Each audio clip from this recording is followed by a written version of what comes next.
JMC Cast. We are still missing Michael, still dead. He did come back to life briefly, but he died again. He'll be back next week, though. This week, luckily, he's not around because we've got 2 horror movies, and Michael absolutely hates horror movies. Well, yeah. So we get to sneakily review these whilst he's in the ground, buried and dead. I have the absolutely wonderful guest, Abby, with me. Well, hello. Not with me, she's in her own house. And I'm in quarantine my house, times. but, yeah, quarantine. And yeah, so we're gonna review 2 films today. Abby's film is Häxan, which is a Swedish film about witches from 1922, I believe. And my film, which is Tomie Unlimited, which is about some weird girl that was made in like 2011. But before that, I've got a question for Abby. Hello. This is quite an inventive question that I've come up with. So, you know how Cruella de Vil makes a massive coat out of spotty dogs? Yeah. If you had to make any item of clothing out of another type of dog, what item of clothing would you choose, and what type of dog? That's a very funky question. Oh, that's really interesting. I wouldn't know what to go for. Maybe a husky, because their coat fur is like gorgeous. Oh, I don't know what item I'd go for though. Yeah, I suppose you could make like a nice coat out of a husky, Yeah, or definitely. like a good jumper. Oh, a jumper would be nice, especially during winter as well. Oh, that would be nice. Or some nice, like, just some really big socks, just to like wear. Yeah, like up those past your knees. like nighttime socks. Those would be so cool. Yeah, I mean pajamas as well. Those would be husky pajamas. Those would be quite nice. It'd feel really good. Yeah, they'd be cool, but I think that would like pure heat me up during the night. I don't think I'd be able to sleep. I feel like summer. Winter, that could be good. Yeah, or like when it comes to like having those pajamas like for cabin holidays, like Switzerland, that would be like a cool place to wear them. Yeah, you could. Random place. Yeah, I can see that.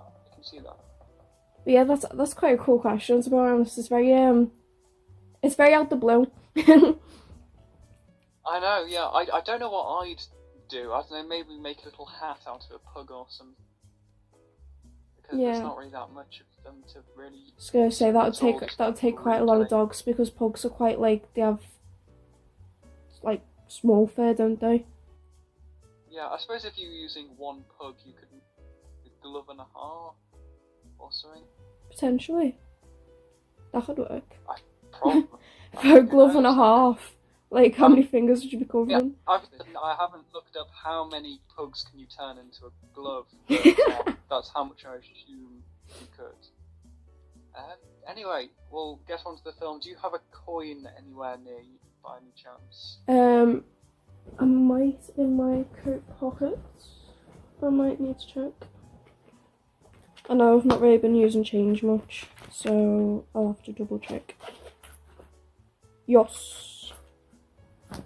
So is this over choosing which movie we're starting on first? Yeah. So let's say Haxan for like heads. Yeah. And Tomie for tails. Okie dokes. Got heads. So Haxan it is. Haxan it is. It's your film, so do you want to start us off? Yeah. So when watching it was quite interesting, because obviously it's dated back in 1922, and the movie's meant to be like their interpretation of how witches were like in 1455, and the punishments. Like it went through like the steps of how to catch one out, and then the punishments they'd be given once they find out. Like, such as they would be thrown into water, and if you float, then you're going to get burnt to the stake, and if you drown, then, like, God be with you. So either way, if you were accused, you're going to die. It just depends on how pleasant it was going to be. But it was, Yeah, the whole thing, it's kind of like a documentary, really. yeah, Except some of the stuff we find out, because it was made in the 20s, so not everything stands up to 21st century science. yeah, But for the like, most part, it was a silent movie, so it was definitely based on concentration, constantly having to stay alert on the screen. And it came in yeah, and to be seven fair, it parts. wasn't boring at any bits. They managed to like hold your concentration the whole time, just because you're just like, what? And Yeah, just like, horrified the whole thing. because because they went through 7 scenes, like the beginning scenes were mainly analysing photos, and then it would go into the actual, like, showing examples of what witches were and, like, who the people were, and, like, was, how Christians would punish the, witches. I think the last stage was them talking about the changes in the centuries from 1455 till 1922, and how they saw the difference between witches and in hysteria, which was quite interesting, how they made the two comparisons. Yeah, and then as it turns out, hysteria isn't a thing. It's just a bunch of other things that they'd kind of say, oh, this woman has stolen something. Yeah, she obviously has hysteria. But there's many reasons why people could steal things. They don't have to be hysterical or possessed by the devil. I think it was for their, like, mind, whatever hysteria was when a woman would act unusual to their usual self, and they would just instantly be like, well, there's no other reason except for hysteria. I'm guessing she needed the mental asylum. So unless she was, like, very rich, in which then she would go to I think it was clinic. Like a special clinic. Yeah, a special clinic where they would have hot clean showers rather than hydrotherapy, where it's in a manky tub. But yeah, yeah, I mean, who can say no to a nice warm shower? It's absolutely lovely. Exactly. A free hot shower for a couple of days, having free time without kids. I mean, that sounds like a holiday to me. But yeah, it's definitely that. It was definitely fascinating to see how it is, like, movies were made back then as well, because it was like, along with their ideas of what witches were like, it was also because I'm used to obviously seeing modern movies, so seeing kind of silent movies, the way that they were laid out, the costume design as well, including like the because they brought up a lot of like Lucifer and Satan, which was interesting to see how their costume designs were on them. It was really nice to see, because they went all out. The costumes were absolutely beautiful. Like, most of the devils looked completely different from each other. You could tell that the creative team behind this had really had fun making these costumes. There was the main devil, which kind of like stuck his tongue out to kind of yeah, that was weird. And the clergyman. That was the one that was meant to lure in the females. Yeah. Well, I didn't see it because like there was quite a lot of Satans that they put in that movie. The one that stuck its tongue out was the one that was mainly lingering around the females, so I'm guessing that one was the more enticing one, which I don't know why it had to stick its tongue out, but you know. Perhaps in those times it was like a sexual thing, because back in those times biting one's thumb was like a sign of I'm going to fucking murder you. So who knows what sticking a tongue out could mean. It could mean meet me behind Tesco's in 20 minutes or something like that. Yeah, that would be a bit funky. Yeah. But yeah. But all of the designs for the devils were just great. My favourite was in that scene where, like, there's this devil and it's got a cloak and kind of like a horse skull head. Yeah, that But when it opens its cloak, the inside of it is like a tunnel to like somewhere else, and I just thought that was like freaky, and I loved that. Yeah, I definitely agree with that one as well. Like, because one thing with me was, I think, of seeing the difference of like how much has changed, of like, you know, where you get interpretations of religious stories and how they can change throughout the years. And it was like the curiosity to see like how they interpret the devil, and it's kind of still similar to this day, of basically a horse skull face in a cloak. It's like I'm quite used to seeing that symbol quite a lot, especially in paganism and Satanism and that. Yeah, I was about to say that's what's usually used in paganism, the symbol for the devil. Yeah, so it was quite cool to see similarities to what we see now and what they kind of see back then. But another thing that was kind of interesting was like because the costume design was so in detail and so like it was really good, and I wasn't expecting it to be that good given like how people interpret like Halloween, of where like the Halloween costumes back then weren't as detailed as the ones in that movie. So I weren't expecting so much creativity put into the characters. So that was quite interesting. Yeah, I think with this film, it's amazing to see how much it stands up. I mean, it's not even got sound. Well, it's Yeah, got music, but it's yeah, not it's like even it's got very speech, and it's still able to background. convey all the proper emotions. Yeah, And I it's definitely agree. interesting as well because whilst people think of this era as black and white, they did have subtle colours like a kind of browny crimson for some Mm, scenes and a kind of washed out blue for other scenes, and they were able to use them yeah, the remarkably well. Like, there are modern films that just have themselves in black and white, but even when black and white is what you had to use, people would still try to express yeah, more, it which I was like think really they is a good definitely made argument for why use. black and white's rubbish in modern films, because it's just not trying really. Yeah, like they definitely obviously back then it was I think they made use of what they had, which is really cool to be honest. Because I think what I noticed was when it was in like burgundy, it was usually well, not burgundy, but like a very dark brownish red. Um, it was mainly in the scenes where there was like witches. That was where it happened the most, and there was like blue scenes where wasn't there was blue scenes where it It was was kind of mainly in like the at part. night Yeah, outside scenes. so I like how they were able to try and use as much color to try and emphasize like certain scenes, even though they didn't really have much to work with at the time. I thought that was pretty cool.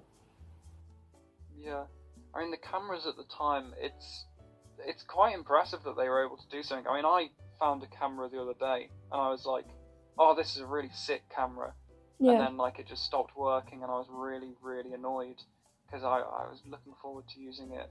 But Oh, gee. I mean, the thing that I got, that's gonna be like 100 times better than what they had in the 1920s, Yeah, like and I think it's on my personal thing. I quite like every type of camera, like even like the ones that don't look as great, like the ones that ain't properly HD, because it I don't know why it gives more texture to the movies and or to the videos.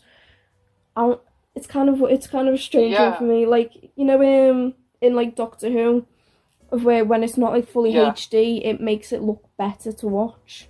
It's so strange.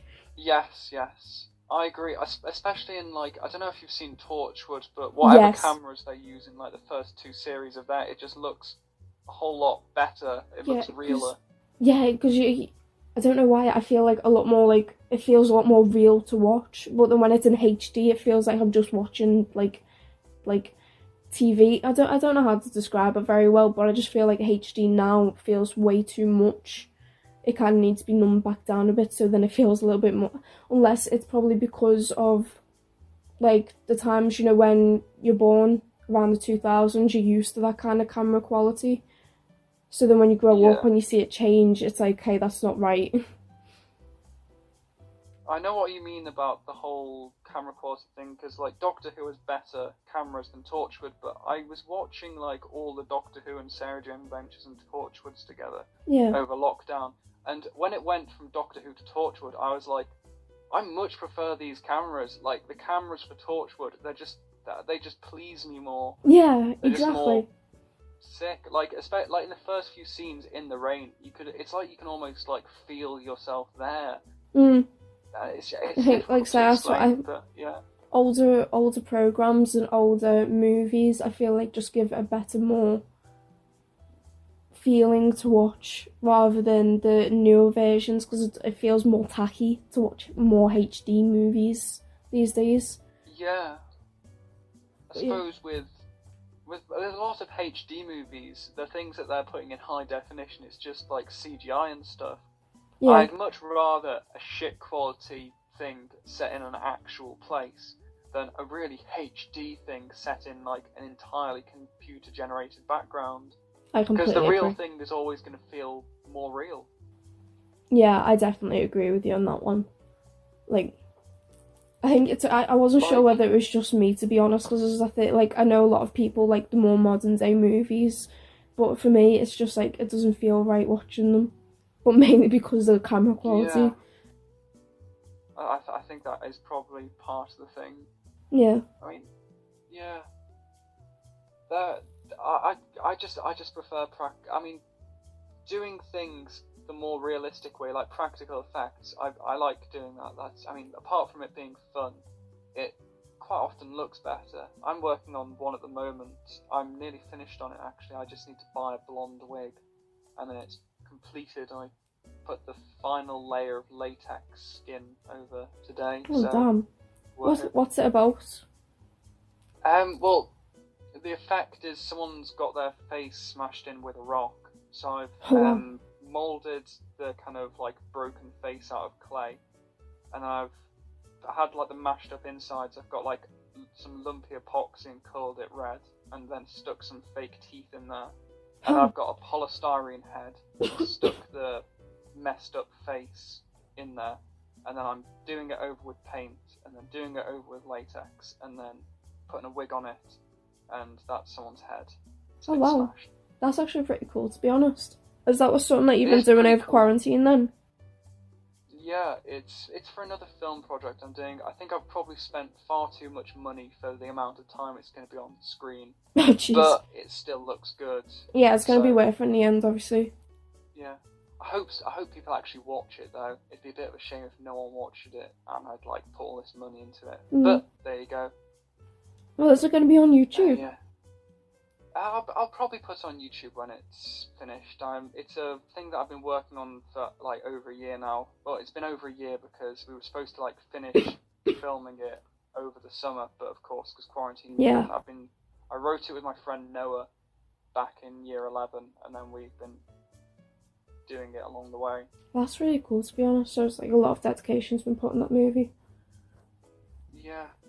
And I've got plans for other movies that I've got like scripts ready for stuff that I'm going to be working on after that, and sort of during it that I can film in Liverpool. Oh, nice. So yeah, fun in the movie department. Yeah. Definitely cool experience along with it too. Exactly, and it's very good to show to employers and all that. Yep. I really liked. Going to different here. Yeah. I really liked the the learning element of this, like the first section of the film. Yeah, I definitely agree. Where it was kind of like a documentary about devilness in the Dark Ages, and like what they thought was going on, like the circles around Earth where there's the fire, the air, and then on the 16th circle or whatever there was God in the heavens. Yeah, that was really it's interesting. Just pretty wacky. Because it was like a different intro to what I'm used to seeing. It was really fascinating. I think because I think throughout the movie, obviously because it was kind of like documentary based, I liked how each scene you always got to learn something new from it, and you know that it's like it's not something that's fake because this actually happened. So they're documenting something that's real. And my kind of favourite one was when they were going through different types of torture methods that they'd put on the witches in order to get them to and they spill got their like secret. members of the crew to demonstrate the various torture methods. Yeah, like one was like tying the neck or like stretching them and stuff. It was like, wow, jeez. Because it weren't just as simple as bending the stake. It was the actresses put the thumb screws on. I know, she was laughing. I was like, Jesus Christ. Obviously, she's a sadist of some kind. Yeah, definitely. Because I was sitting there going, Jesus Christ. Like, it seemed, because it came across a lot more like psychotic. Like, obviously, you're definitely gonna die, because if you're finding this fun, there's no way you're surviving this.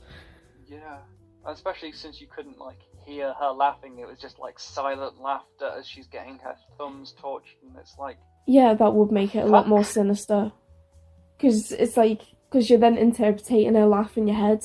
So you're not actually like, you know, where someone describes something and then the imagery is a lot more worse than what it might actually be. it's kind of like that, Yeah, where you never really like all actually... those Lovecraft stuff. Sorry, what? Like, Lovecraft, H.P. Lovecraft stories. Yeah. It's like, it's quite cool to make up those kind of like images in your head because it gives you your own like little interpretation. But it was like this time it was more with voice of like you can't really hear what they're saying, so you kind of like interpret it, and especially when it comes to laughter, it's like oh. But yeah, I just personally quite like a way you constantly get to learn something from it and understand their views at the time. Yeah, I mean, so much of this film, I was just like, oh no, please don't do that. Oh god, no, they're actually gonna do that kind of thing.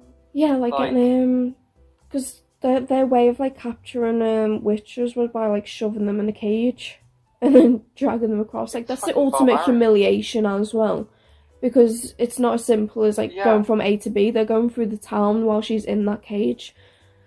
So she's probably having stones thrown at her as well and stuff, and it's just like, oh, for fuck's sake, Dark Ages people, can't you be less of cunts? Because it'd also be public execution as well, because obviously there was no like TVs or entertainment, so public execution it is then. Like, you'd think, coming to like think of it actually, is like back then a lot of people were psychopaths, because, or not psychopaths, but really like messed up in their heads, because that was what they viewed as entertainment, was seeing people get punished or see people get tortured. And it's kind of strange how times change now, because if people like into that kind of stuff, you could get arrested. So it's kind of different to see like views from then and now. Well, I suppose people still are into stuff where people get hurt. There's always like boxing fans and stuff. Yeah, I think those are a lot more safer ones, but having a stick penetrated right through you is not really one of them that we're able to watch these days.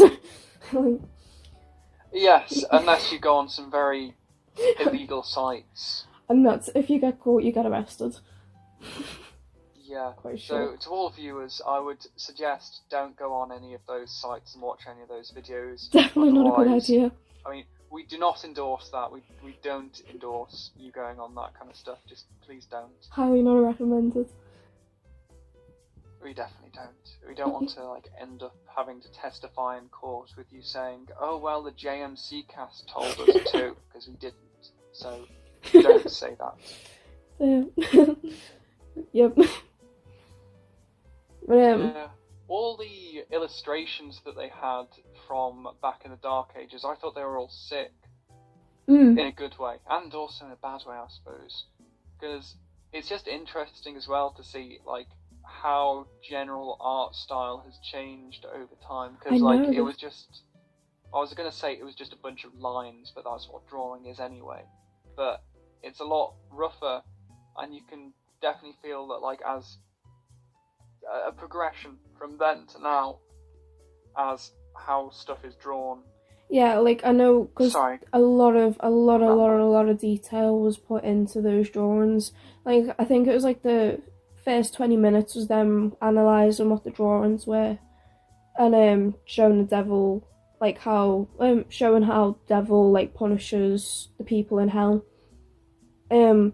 But like each corner they zoomed in on corners of seeing like the reactions of what the devil was doing to the person, but it was like every single part of that page was covered in an important piece, which was really cool. Like even if you like, because I know there was a couple of times where I paused the video so I was able to look at it properly, and it was so fascinating. You can look at it all day, but there's like kind of drawings now where it's like, yeah, it's still detailed, but not like, it's quite rare to see that kind of detail.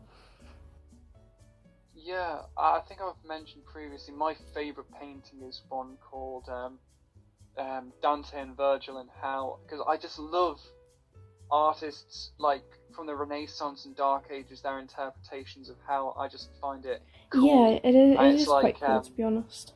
It's these two people naked wrestling in hell, like trying to rip each other's throats out, just draw the most sadistic shit you want. Yeah, it's because also it's like back then as well, they viewed well, they probably still do now, but like they viewed hell as being so horrific, so their drawings would be extremely graphic and very detailed of like, hey yo, if you don't follow by this rule, then this is gonna happen to you. And because that's usually how they tell their stories as well. Communication was a lot through books. So it's, and obviously art. It was, so yeah, I actually want to look at them a lot more because they do look really fascinating, but I just haven't like paid attention much to them, which I really do want to. Yeah. I mean, the whole thing of them, like, using hell as kind of like an intimidation to do what you're told, but then just killing people who are doing what they're told anyway, that's kind of shitty. I mean, these people have been raised since childhood, being told by their elders, oh, don't be rude, otherwise the devil will pour molten shit down your throat. Yeah. And then they just get killed anyway. It's like, the fuck? Yeah, like, especially if you're accused of being a witch. Like I said, the minute you're accused of being a witch, there's no winning, there's no escaping it. Because they'll make up... No, like, you're going to die. Yeah, because they'll make up such, like, random reasons why it is, like, you can stay alive. And, like I said, forcing yourself to cry within a minute of seconds is impossible. Unless, like, some people might be able to do it. And even if you do manage to cry, they'll just say that it's just saliva that you've wiped in your eyes. Yeah, they were like, they'd find any reason to be like, no, you're dead. There's no saving you now. So it's like... And if you try and, like, speak out and say this woman isn't a witch, they'll kill you too because you're consorting with a witch. There's really no... It's grim dark. Yeah, like, it must have been so terrifying for them back then, because it'd be like, at any moment, whether someone doesn't like you, whether you've acted a little bit different that day, if you get accused, that's it. Like, you've got to behave and be the most nicest person in order to, like, escape being accused of being a witch, and even then being nice might not even cut it, because they might go, because wasn't there one of the things going, being old and ugly is really hard for women, but also being young and pretty was also very hard for women, because those are the ones that are most accused of being a witch. I remember that being part of the movie at one point. I was like, gee, that's amazing. Because, like, old women, they'll think, oh yeah, they're witches, and then, like, if a girl from the Middle Ages rejects some incel, they can say, oh well, she rejected me because she's a witch. Yeah. And it's like, nah mate, it's because you're fucking ugly. Yeah. Fuck up. But... like, there was literally, like, no escaping it, like, the minute you looked either way, which was, like I said, quite interesting, because once again, you learn something from their views back then. It was literally kind of learning about their social views, in a way, which is quite cool. Yeah, I think this was the most expensive Scandinavian film ever produced at its time. So it was quite an impressive budget, so to speak. Yeah, definitely very cool. Yeah. It was definitely, like, there was you could tell there was a lot of effort put into that movie. Yeah, all of the costumes, all of the scenery, they all looked like they'd had care and effort put in. Like, the people just really gave a shit about what they were doing. They definitely took, like, acting seriously, which was... Yeah. It's like the complete opposite of, like, I don't know, soap operas or some shit. Like, have you heard that even though EastEnders has been going on since the 80s, it's just about to start season 2? What? It's just about to start season 2? Yeah, they've just announced season 2 of EastEnders. What's the difference between season 1 and season 2? Like, the hell? I think it stopped during lockdown, and that's the first time it's ever stopped. Oh. So, end of season 1, beginning of season 2. And the season 1 was like 30 odd years, so... Gangster, that is weird as hell. I know, it is. I assumed that there was just going to be, like, little seasons whenever a big event would end or something like that. I never even knew it was a season. I just thought it was, like, a continuous episode of Infinity. I think it was supposed to be that until it, like, stopped for a bit, and then they were like, oh yeah, that was totally a season. Yeah. Yeah, we're just taking a break, you know, casual. That's weird. I didn't even realise that, to be honest. Was that the same for Soap like the operas are likes of just Hollyoaks odd. and Coronation Street and stuff? But I don't know. I don't really know anything about soap operas, Oh, to be honest. fairs. But I guess it's kind of the same. They might take breaks or something. Another. But again, I don't watch like Coronation Street or anything, so I wouldn't know. Yeah, that's fairs. Another, like, I know it's completely random. There's another interesting fact which I found out today. When it comes to method acting, Christian Bale is done method acting like quite a lot of times, especially in American Psycho. He got his he went to go and get new teeth because the character that he was playing was very self-absorbed and very much a perfectionist, and he thought the teeth that he had at the time weren't going to be suited for the role, so he went out and got new teeth so it looked just like his character. And another thing as well, he wants to make sure that his the scene where he has a threesome was perfect, so he drew stick figures of the positions that he wanted to be in to see if it'd suit the character that he was playing. And I thought that was quite interesting because I wasn't expecting American Psycho to be method acting too. I shall take those tips as advice for my acting career in the future then.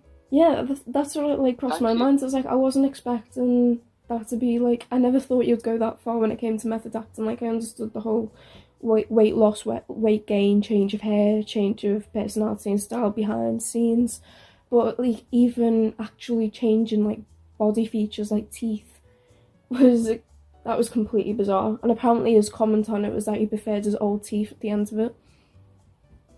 Yeah, I mean there's good method acting and there's bad method acting. Like whatever the fuck Jared Leto was doing in Suicide Squad, that's freaky. That was diabolical. Like yeah, I mean like there's like locking yourself in a room and writing stuff on the wall, and then there's sending used condom to your co-stars. I mean that's just a bit. Thing is that was bad for so many reasons, mainly because that didn't even fit the role that he was playing. So like I know he was the Joker, but I think he took the Joker a bit too far with the name and didn't properly understand the character. Yes. Like apparently, it's just too far. I mean, I can see where he was coming from, but at the same time, I think what he did was fucking stupid. Yeah, it was definitely. It was weird. Like I don't know what kind of method acting he was pulling then. I think it was also the laughing as well. Apparently, it was constantly laughing, the same as the Joker behind the scenes, which is not too bad. But I think wasn't there like dead rats involved and snakes being sent to the actors and actresses? Yeah, he sent all sorts of weird shit. Strange. I mean, the most I've ever done with method acting was I just walked around wearing glasses because a character had glasses, and I wasn't used to having glasses on my face, so I had to kind of like learn how to just interact normally whilst wearing glasses, because like your facial features are slightly off, so you've got to adjust it a bit. So I had to like spend some time wearing glasses to kind of like figure out how to properly do my face and stuff. Yeah, wearing glasses can be a little bit annoying because it's also when it comes to like sitting down as well, it's kind of a bit harder to get like comfy on the chair because glasses can just easily go out of shape. And then it's obviously, if you're like say if we're doing like practical stuff and lip hair, wearing glasses is also a bit annoying as well because they can either easily fall off or get knocked and stuff. So it's definitely cool to get used to them behind the scenes before going on set. Can't remember. Yeah, I've got like a pair of fake glasses that I accidentally took from my high school from a play because I didn't realise I had them in my bag, and now I just have them at home. So, you know what, free costume. Yeah, exactly. Nothing wrong with that. It may be slightly thievery, but unwitting thievery, which is the best kind. Accidental thievery. I'd say, yes. I think when it came to me trying to practice method acting, because obviously, like, I understood it, but I didn't know it fully well. So I was still constantly trying to, like, even when I was at home, try and still be in the mental state of a character, which was kind of dangerous at the time, because I was trying to, like, I made, during GCSE once. Oh, with the asylum. Yeah, with the asylum. And I think it wasn't the best idea to constantly be in a state of mind of a schizophrenic, because like Probably not. it can be a little bit draining. But it was like it was good insight, especially like there was this YouTube video where it said like if you wear like headphones, you constantly get to feel what it's like to have a mind of schizophrenic, and it's like constantly speaking at a rapid state, and that was really draining to listen to quite often. But it can, I think, like method acting, it can be really good and useful, but it can also really affect your mental health at the same time. So I feel like obviously after a driver needs to take a long break, or maybe like in some other cases, because there's some method acting where it can literally lead to people needing therapy. So it's got to be like done healthily, hasn't it? Especially if it comes to weight gain and weight loss, you've got to do it safely as well. Yeah, because you don't want to, because there can be risks with both sides. Like if you go too anorexic, yeah, you can end up like getting starving. If you go too obese, then you can end up getting like cardiovascular problems. Just keep yourself healthy as possible. Yeah, there's been adjust your weight for as little time as possible. Yeah, usually when with actors or actresses, when they're doing that kind of stuff, they constantly make sure they're checking up with the doctor to make sure they're doing it properly. Because yeah, it's like method acting's amazing. I want to go more down that route, but it can also be extremely risky depending on what it is you're doing. So it's like I want to make, yeah, it's really good, but you obviously have to be careful. Yeah, I can see you as a method actor, because like I don't think you'll want to really back down from a challenge, and I can see you like just kind of getting a difficult role and thinking like, right, I'm gonna get into this person's head, what's going on in there, kind of thing. Yeah, that would be quite cool. Like because I quite prefer understanding the mental state of characters. I don't know why, it's dead fascinating. Like, you know, where like when it comes to characters, you're always like, it's very strange to know that other people have different types of mindsets and have different lifestyles. And when you get inside of one, it's like, oh damn, so you live like this then. It's like, it's really cool to experiment with different types of personalities. Yeah, and even with like the same character, like you could have the same script and be playing it the same kind of like style, but you could still find multiple interpretations for the same character. Yeah, there's like I think it was with my Burkhoff piece, I kind of made my character a little gremlin man. But yeah. Apparently that was the wrong interpretation. No, I was gonna say like that was one thing that kind of like baffled me. Was like when it comes to acting, there's no real way of saying it's a fail because it's art. You can't fail at art. Like it's subjective. Yeah, it's very subjective. It's like as long as you fit the category, like obviously when it comes to Burkhoff, he has a certain kind of style and he has certain steps. As long as you like fit in those, but then with your own little style along with it, then I'm pretty sure that's fine. Like it still falls into the category of Burkhoff. It's just you're putting a little twist in it, and I don't consider that as being fail. I consider that as being art, like, or more developed art. I think that's pretty cool. Yeah. What practitioners did you choose for your little thing that you did? Mine was Alechi Blav and Stanislavski. Oh yeah, I loved doing Alechi Blav more though, because I liked the idea of manipulating words, of where when we had to interview people, and it's like it was kind of scary of how when someone says one thing and you're able to change the way that they've said it into something else a little bit more either haunting or more sad or anything. But that was one thing that I actually quite found most interesting about working with Alechi Blav, was changing the interview into a script and then was acting the script out. Because another thing with Alechi as well, you could repeat words. I think with Alechi though, there is a danger because you're quoting people, but at the same time there is a danger that people could like twist what you've quoted. Like, if you quote someone saying something, you could say it in a certain way where it sounds like, where they're saying the same thing, but it means something completely different. Yeah. Like, that was one thing that that was one thing I quite enjoyed about doing with Lecky Blythe, was because I know the people that I interviewed, they said one thing, but I made it sound completely different because it was in a different context, and because you're rearranging the lines, so it can go from sounding very nice and innocent, because I think the questions that I asked was it was in with the intentions of our script being about child abuse and abusive parents. So even though I was interviewing people where they talked about their parents was really good, I reworded the phrases to make it sound like they were just trying to act like they had good parents when deep down they didn't. So it was quite nice working along with that.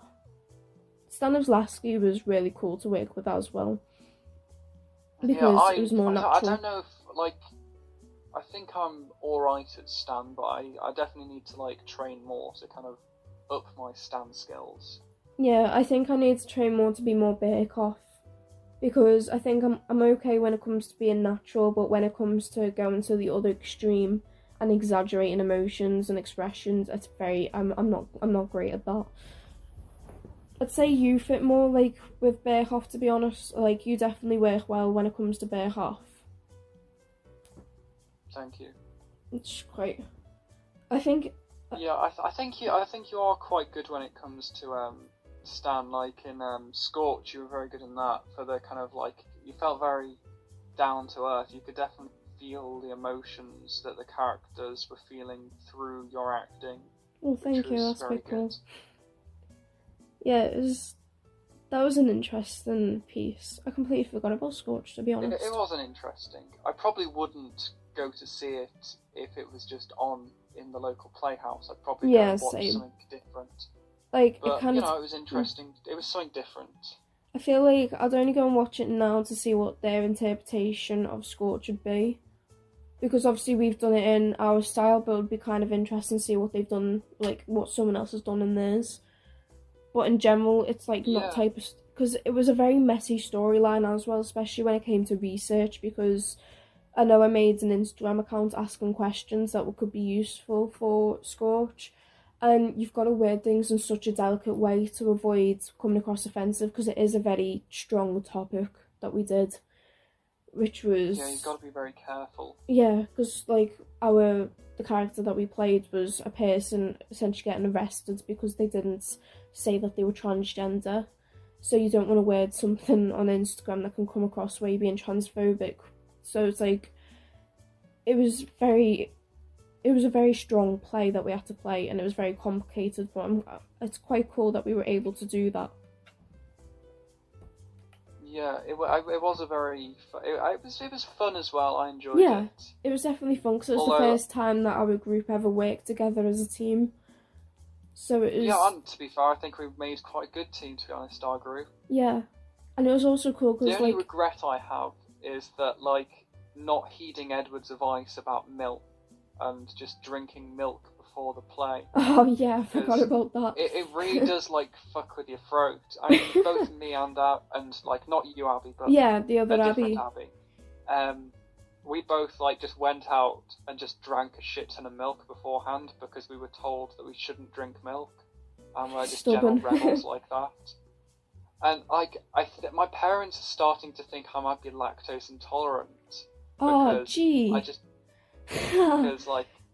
milk doesn't have the good effect on me, but at the same time, I'm just yeah, whatever, and just drink a whole bottle of milk because it's just nice. Yeah, I'd be so devastated if I was lactose intolerant, because I love milkshake, especially I love chocolate milkshake. So if I became lactose intolerant, I wouldn't know how to handle it. And chocolate as well. Chocolate's amazing.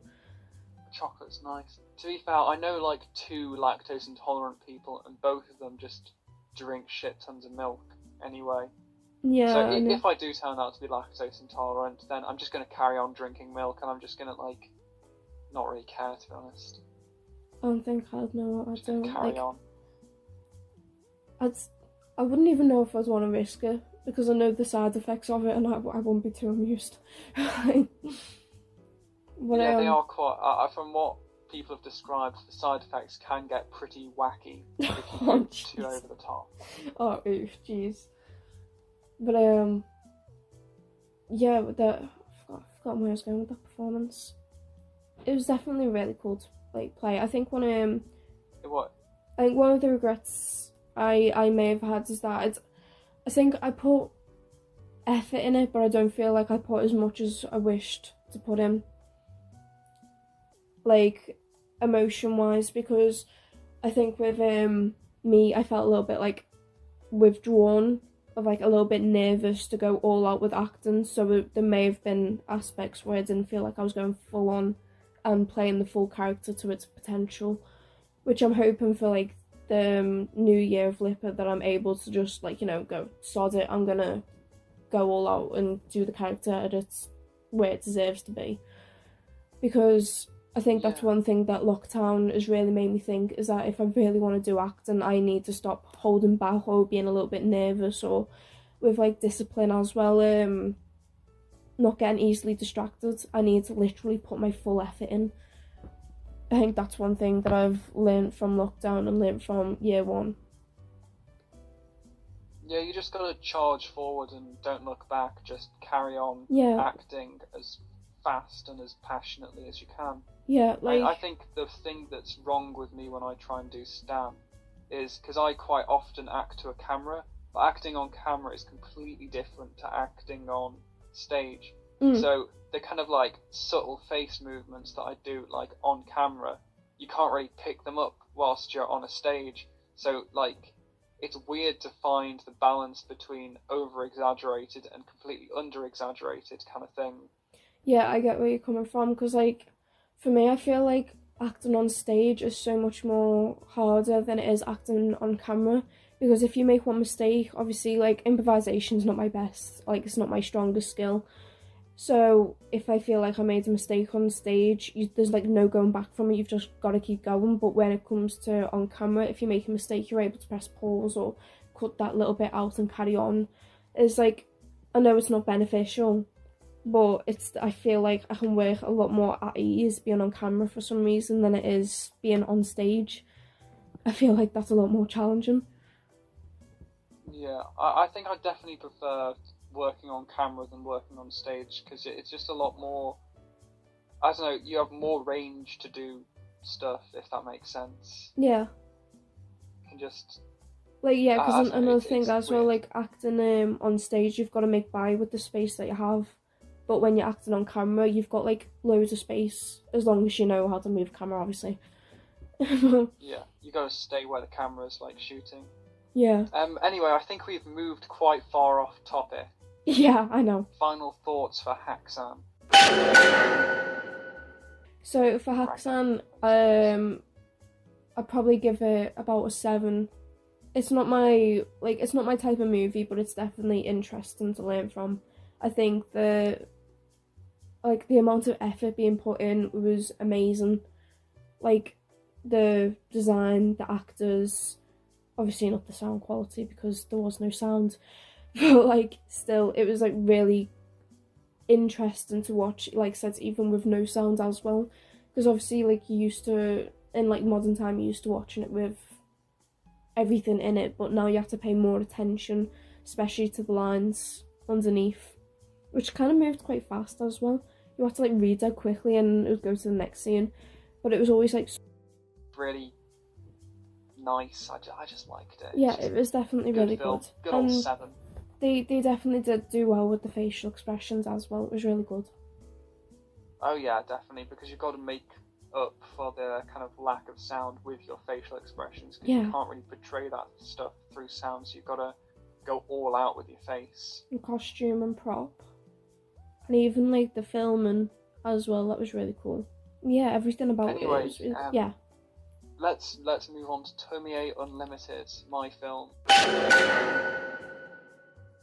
Yep. So I think this is the 4th or 5th time I've watched Tomie Unlimited.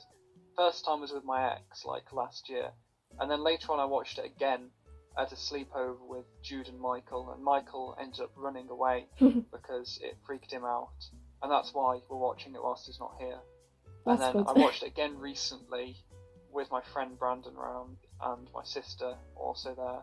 And then, of course, I watched it again the other day for this podcast. So I definitely see it quite a fair few I times. still don't understand it. I think that pretty much just sums up the film. Yeah, it definitely doesn't make any sense at all.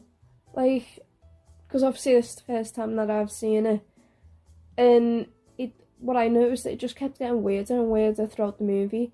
Like, obviously it started off where the cross went through her, and that was it, she was dead and then. It just, like, landed straight in her, like, and she could have gotten out of the way at any time, moved, but this, no. cross just impales her through the shoulder.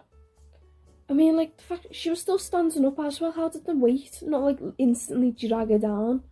She was still... I don't know, and, like, she just blows a blood bubble out of her mouth, and then the camera's bouncing around on the ground, taking pictures. Yeah, the camera almost acted like it was alive. It was a bit strange. Yeah, it looked like it was going, yippee! Yeah, like, excited. But yeah, it definitely got very strange, and then obviously, like, it went to where she came back when she turned... Wasn't it when she turned 18? And then... Yeah, when she would have become 18, she returned back. Yeah, next thing you know, her dad became so obsessed that he started eating her hair, which just already skips me. That was a rather unusual thing that happened. Yeah, so then Tomie A wanting her sister to join in the bath, and then coming across a bit quite incestuous, which is a bit strange, but then it turned out it weren't that type of movie, which was quite good. It wasn't that type of movie, although it did feel like it was going to at some point. Yeah, because she did actually try and kiss her at one point. I was like, oh man, no. Like... I mean, it could be worse. We watched with Edward a film that had a full-blown incest sex scene. Oh man, really? No. And, yeah, and apparently Soph had seen it beforehand as well. She didn't warn us or anything. She didn't. Oh, that's lovely of her. So she's just like, oh yeah, surprise. Yeah. Surprise. Just a tip. But yeah, did you have a look at those things that the Well, links I sent you? Unfortunately, I weren't able to, but I did try searching up on YouTube instead of, like, Tomie A Explains, and then they went through different types of movies from 1 till 9. I thought that was quite interesting. One thing... right. I didn't... Is it meant to be, like... I know, obviously it's not anime because it's not animated, but is it kind of, like, similar? The original, it was kind of like a horror comic kind of thing. Oh. In black and white. The artist behind it kind of tries to go for a kind of a Lovecraftian thing where it's never explained the kind of stuff. You just know that you can't defeat it, and it could totally kill you without trying. It's just it hasn't killed you yet, kind of thing. Yeah, that's it's definitely it was quite interesting, to be honest, because like I say, it's not something that I've watched or learned about before. So it's like quite a different style of horror, and how she can literally. One thing question me, she's meant to be like her backstory's never really explained, so she's always like mysterious. And one thing questioned me was, you know how everyone's like kind of like all the males like in love with her to the point that they either kill themselves or kill her or like kill others around. Like, whether this Tomie A has, like, different aspects of where they see something different in Tomie A. You know, where the sister saw his sister, but other people saw someone else. Like... Yeah, there was a good Tomie A story about a painter who kept trying to paint Tomie A, but it just... All the times he tried to paint her, it just wasn't quite right, and then... At the final time he managed to paint her, it was like this horrific monster, and he was like, yes, I finally managed to paint you, Tomie A. And everyone was like, what the fuck is that? And he was like, it's Tomie A. But yeah, there's definitely something that we're not quite able to see that That's is just so kind of there mean. under the surface, kind of lurking. I mean, Like, it's interesting, but it sounds so mean. I was like when like there's this joke where this wife says like, "Oh yeah, I'm gonna donate my clothes to people that are starving," and then the husband comes back with, "Well, whoever you donate clothes to, they clearly ain't starving." Like it was it was quite funny, but it sounds like that kind of interpretation of where he draws a picture and it comes out as a monster, and he's like, "Yeah, it definitely looks like you." yeah, and then of course he cut her up into tiny pieces, and they all turned into individual Tomies, because that's just the kind of shit Tomie gets up to. It sounds like a nice little vibe to me. She is quite a little vibester that I think does that her own. She does her own thing and eats people. Well, only once. She's only eaten people once, and that's because it was on top of a mountain, and it probably had some sort of reference to like Japanese mythology or something. It seemed like one of those stories. nice. But also looking at Tomie, I found out that because in this film, like, Tomie gets a cut on her shoulder and it turns into a Tomie face. Yeah. But apparently there've been like things of that happening all the time in Tomie stuff, like she gets like a cut on the inside of her body and then another Tomie head grows inside her stomach or something like that. Huh? Jesus. Like, Yeah. does it grow where it's on the skin or just literally inside the stomach, like in a way babyish? Well, there was two stories where that happened actually. The first one was, you know, the main character from Tomie Unlimited? Yeah. The sister. Well, she's kind of like based off. Well, she's based off She's supposed to be one of Tomie's friends, but she gets a liver donated by Tomie, and then the liver kind of grows inside her, and then it's just a head inside of her, and then it just kind of like pops out like a chest burster. Oh, when like they're an trying to, alien? operate and get rid of it. Yeah, like an alien. That's so gross. And then they've got the whole thing of like this mutant head from inside of her is still like, "Oh, doctors, you're all so handsome. I love you all. Please remove the head from this thing." Just like in the thing with Yoshi. Yeah, Yoshi. And instead they just go for the heads because they feel too weird cutting. Wait, was he repelled from cutting off the thing that was on his shoulder because the whole love interest thing, or was it just he it looked too disgusting that he couldn't look? I think that they just that because like people view Tomie differently, they probably saw the weird mutation on her shoulder as like a beautiful woman. So they couldn't tell the difference between her and Yoshi and which one was the real person. What? Because like, well, also whilst men are around Tomie, they basically disregard every other woman in the area, being like, everyone is completely ugly in comparison to Tomie because she is so perfect. Yeah, I picked up that, which was kind of like strange, but kind of makes sense. It was almost like kind of like a love potion that she had on herself. Yeah, I mean this film, it was very, very surreal. Like, it gets revealed near the end that all of this has been a dream, but because she's been dreaming about Tomie has kind of like infected reality and just passes through and becomes a massive head. Yeah, it was almost similar to like Freddy Krueger, where like comes in the nightmares, but sometimes it actually can come into reality as well. It was kind of like strange to figure out what was real and what wasn't, because even in reality it was still a question of was it actually reality. Even though she had like the nightmare about it, it was like she didn't have a sister this time, and I was like, okay, why? And and then obviously towards the end as well, she's walking through the streets and everyone's Tomie, and it was like, oh. Yeah. I think that's kind of like suggesting that there's been like an infestation of Tomies in the area, and no matter how much you try and kill Tomie, there's always going to be another one growing somewhere else. And I mean, what are you going to do? You're going to turn it to dust. The dust is probably going to turn into Tomies themselves. Like, there's literally nothing you can do to stop her. It's just going to keep on killing and keep on infatuating until there's no one there. Literally the Unlimited. Yeah, exactly. I think that might be how it got its namesake, because there are unlimited Tomies, because Tomie can just reproduce at that rate. I tried to start watching a film called Tomie versus Tomie, but it was just so badly subtitled that I just couldn't stand watching it more than 5 minutes, because like the people who ever subtitled it just did such a shit job. It was like, in what way? oh, Was it like... I can't tell. So that was rather frustrating. Yeah, I've heard of Tomie vs Tomie where like they tried to destroy each other.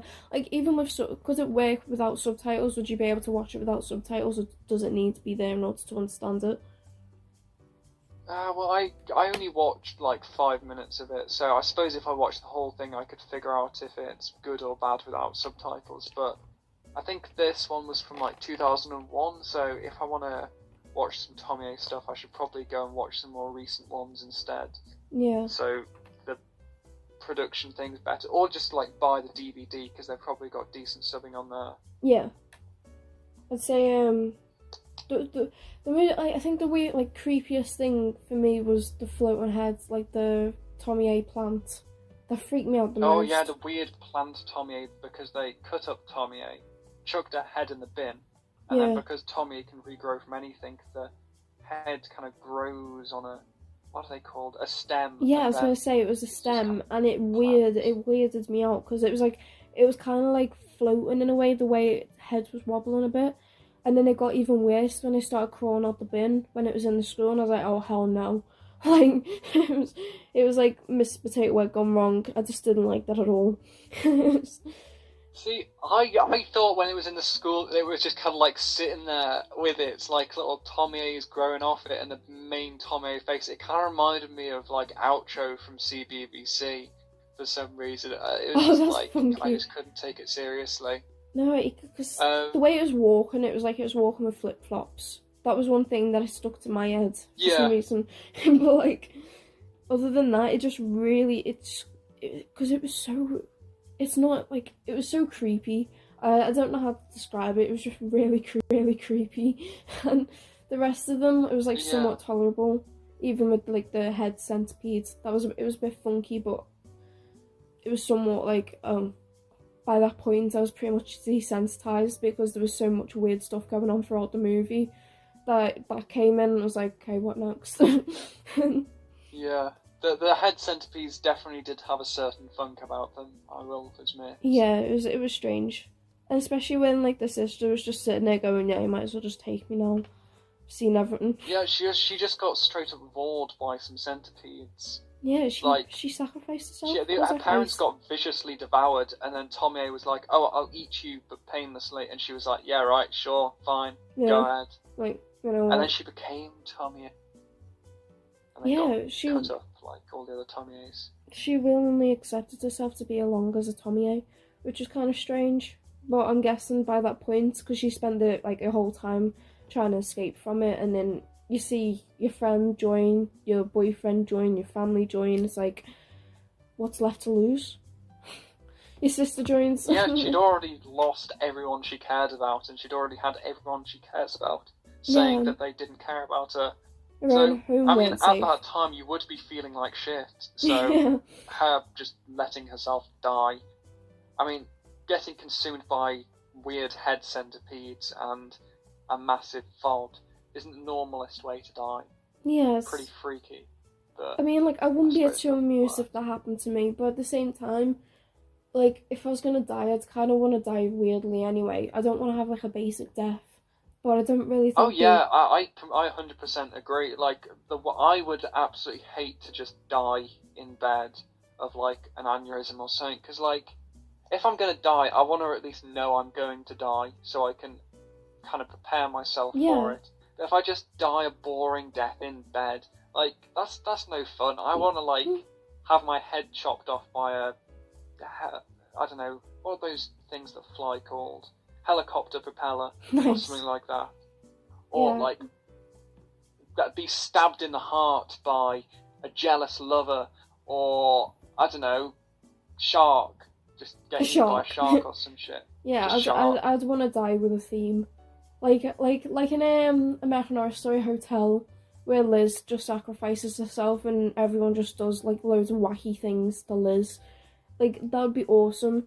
Just like bring all your friends and family involved and let them just kill you with whatever weapon. I wouldn't be too like I wouldn't mind if that happened to me, to be honest. Die with something interesting. If I was gonna die, I'd at least want myself to be killed creatively, Yeah. not just like a boring death. Same. Like I don't, because having a basic death, it doesn't get put down on record. There's nothing to come with it. I want my death to be interesting and like the last thing you're ever gonna have in life. So yeah, might as well make an impact. Yeah, exactly. I think it would be pretty like, cool. People aren't gonna be like, oh yeah, Abby just drowned. But if like Abby got murdered by a clown in the field and like had her brains taken out and thrown in a bush, people are gonna remember that. That imagery is psycho. Thinking about it, because the clowns, out of anything, the whole kind of scenario I wouldn't mind, but the minute clowns got mentioned, I was like, no. Yeah, I don't know, maybe a person dressed in a really shit Buddha costume kills you in a field and then chucks your brain in a bush. Yeah, I wouldn't mind that. Yeah, it's fair enough. I mean, that's how I'd want to go. As long as they, like, I don't know, chainsaw, is that a cool way to go? God, no. I mean, if it was Texas Chainsaw, that'd be interesting. That would be quite interesting. But then, like, you get eaten, and, like, then no one would know you were dead, because all the evidence would be gone, but none. Well, come to think that would actually be quite cool, because if you, like, died, like, so drastically, or had, like, a big...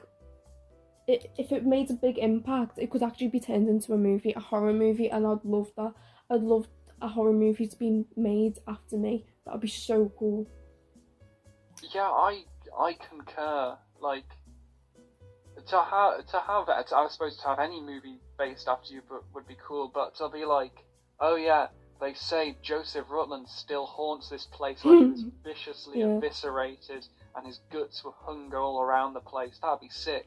And like, if in like 100 years people would be like, oh, don't go in there, that's where Joseph Rutland was murdered. That'd be cool. Yeah, exactly. Be remembered like that. And the best part of the movie would be at the end when it says actually based off true story, or it could actually be a true story.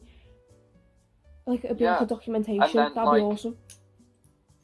Yeah, and then they'd like have a really eerie picture of you, just like just a picture of you just staring into the souls of the audience, and then like people being like, fucking hell, am I going to be killed by Abby tonight whilst I'm sleeping in bed? Is she going to like come out with a knife and like stab me? If you say Abby 3 times, she'll just appear in the mirror. That would be awesome. Oh fuck, I'm never saying your name again, I'm sorry. Ultimate hauntation. I mean, that was... Teleportation, did you say? Teleportation, that'd be even better. I think I said hauntation, I suppose ghosts but I don't even know teleport in a way. No, they can.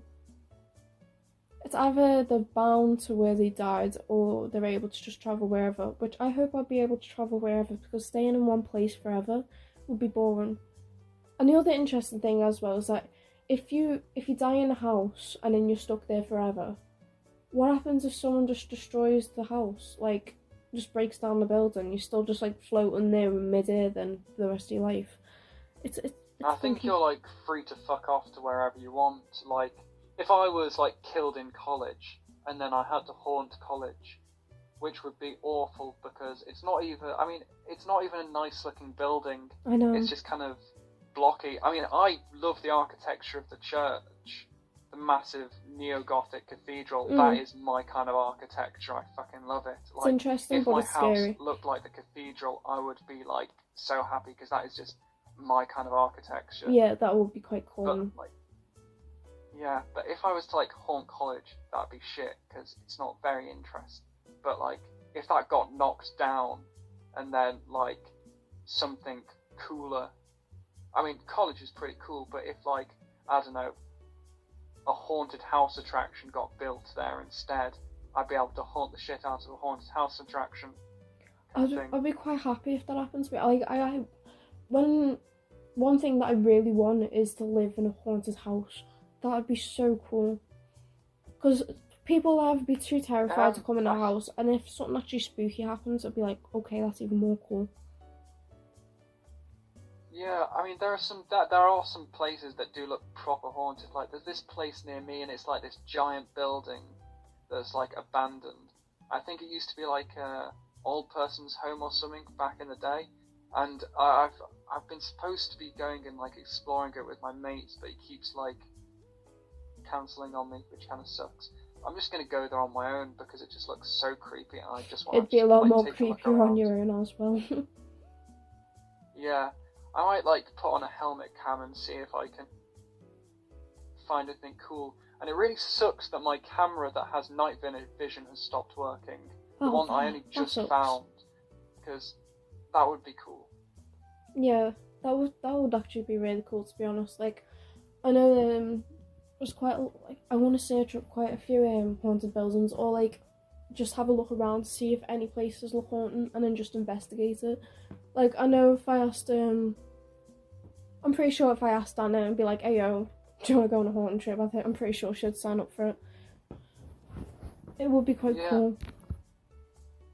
There was someone that I was talking to like a couple of months ago who like just goes into like abandoned places and explores them, like abandoned asylums and abandoned amusement parks and shit. And that just like seems so fun to be able. I mean, they get like the permission from the owners first, but like, imagine like just being like going up to the owner of like an abandoned asylum, being like, hey man, can I just like take a look around please, and then being like, yeah man, just go ahead, and then you're just able to just legally just do what the fuck you want, just vibe in an abandoned asylum.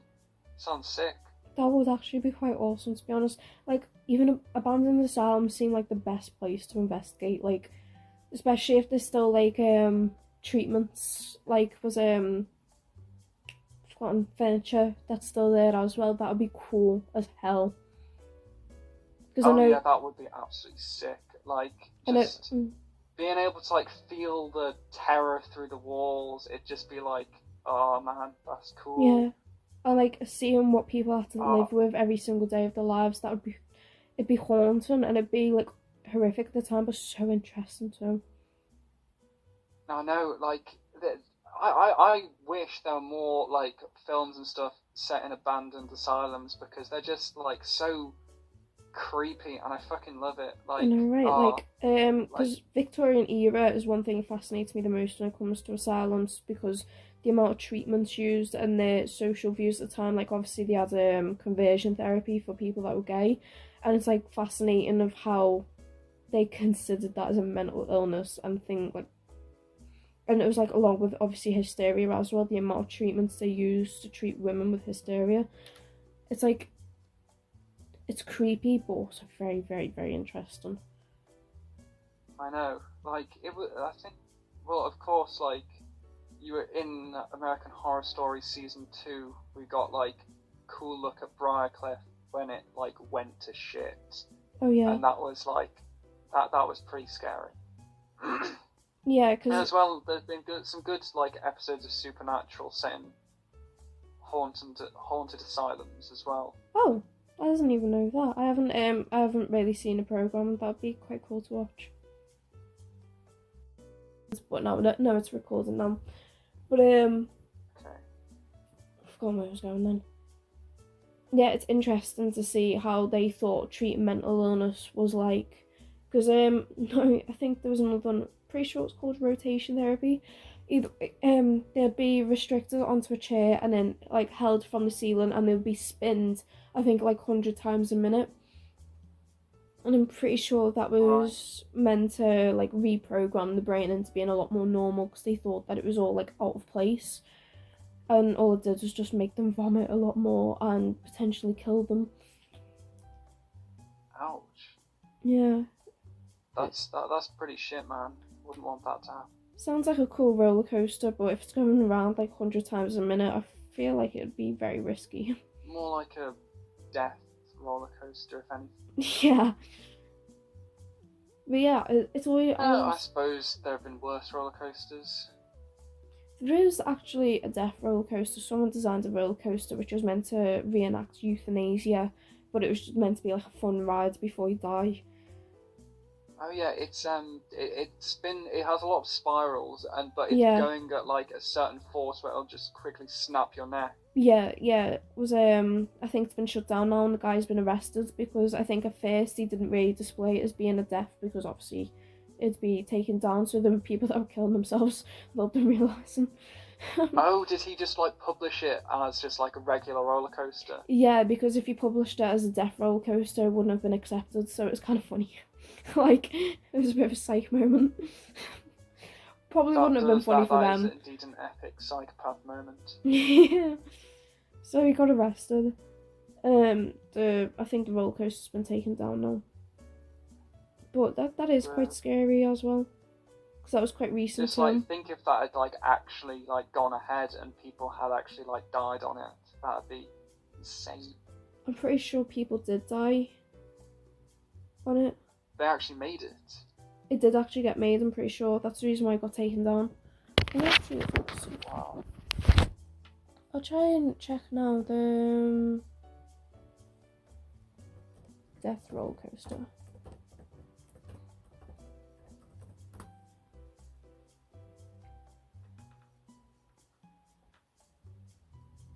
It was designed in 2010 and made into a scale model by Lithuanian artist.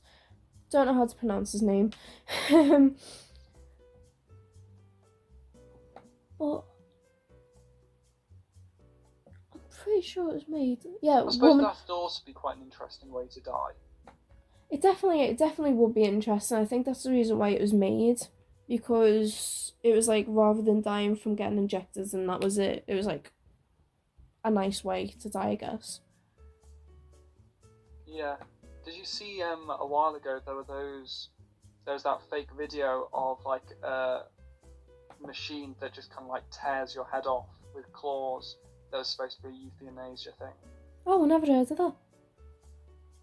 Yeah, and people were like, it was a hoax obviously, but people were saying, oh, this is going to replace the American euthanasia system, because instead of like dying slowly, well, I say slowly, you know, like in the middle of slow and quick, with like a needle, this thing just tears your head off within a second. I'm not like, seems interesting, but the idea of just my head just ripping off sounds painful. Like, yeah, I don't know what's bad about a good old guillotine, to be honest. I mean, I think if I was to die, I just want my head to still stay on my head at least. I don't know why. I think it's like, because you know, like pulling the skin. Sometimes pulling the skin can like a pinch. That's all. I don't like pinches. You don't like pinches? Came to that conclusion. That's the reason why I don't want my head pulled off. So I was going to pinch my skin.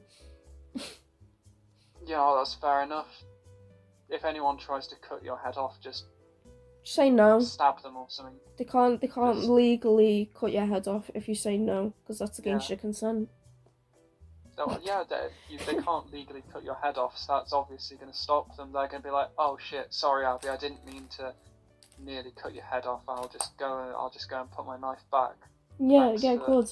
Like, it's always good to follow the law every now and then. Yeah. Crime is illegal, so obviously people don't do it. Yeah, because crime is against the law, so no ways no. Why would you do it? There's no legal way to commit crime. Anyway, I think it is time for the final thoughts of this Tomie, and we've spent the last like half an hour talking about like asylums and stuff. And funky stuff. So Alright, it was very funky stuff. I've enjoyed talking about it. Yeah, it's quite interesting. It was very interesting. My final thoughts towards Tomie Unlimited. It's very interesting. It's very creative. It's definitely not a movie that I'm into, because it's quite it's weirdly gory. But I'd possibly give it a rating of a 5 personally, because as much it's really, I do find it really good, but I feel like also, I don't know, it feels like it's missing something of a storyline. Like, obviously, because Tommy A is very mysterious and doesn't have much background character to it. It is quite I would be quite intrigued to find out a bit more of like what what caused it to be an unlimited spiral of the character. But Yeah. But yeah, that's my overall thing of it. It's still really good and creative though. It's very strange. I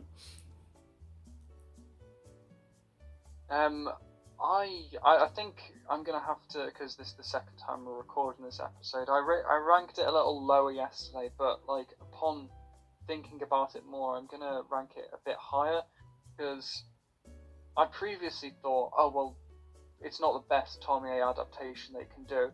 But after looking at the other ones are frankly kind of crap in comparison to this one. Oh, so I think this is the best adaptation that they've done. So I'm probably going to have to give this like a 7.7 out of 10.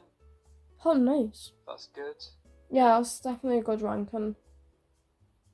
But yeah, like, I will agree. Like, so it's definitely very interesting because obviously it's not something I'm used to seeing. It's got its own creative side to it. Like I said, having random like head centipedes running all over the place with a massive head just staring at you, ready to get ready to watch you get engulfed, along with headless plants. Yeah, it's very different. Even headless foods, because that was in a lunchbox at one point. I was like, funky. Oh yeah, the weird Yoshi lunchbox with the massive tongue that kind of stuck its tongue inside Yoshi's mouth and just kind of it was internally water or something.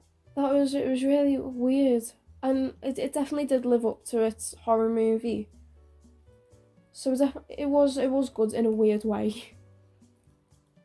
Yeah. So yeah, that's a like, comment, subscribe. We are half of the JMC cast at the moment because Michael is still dead.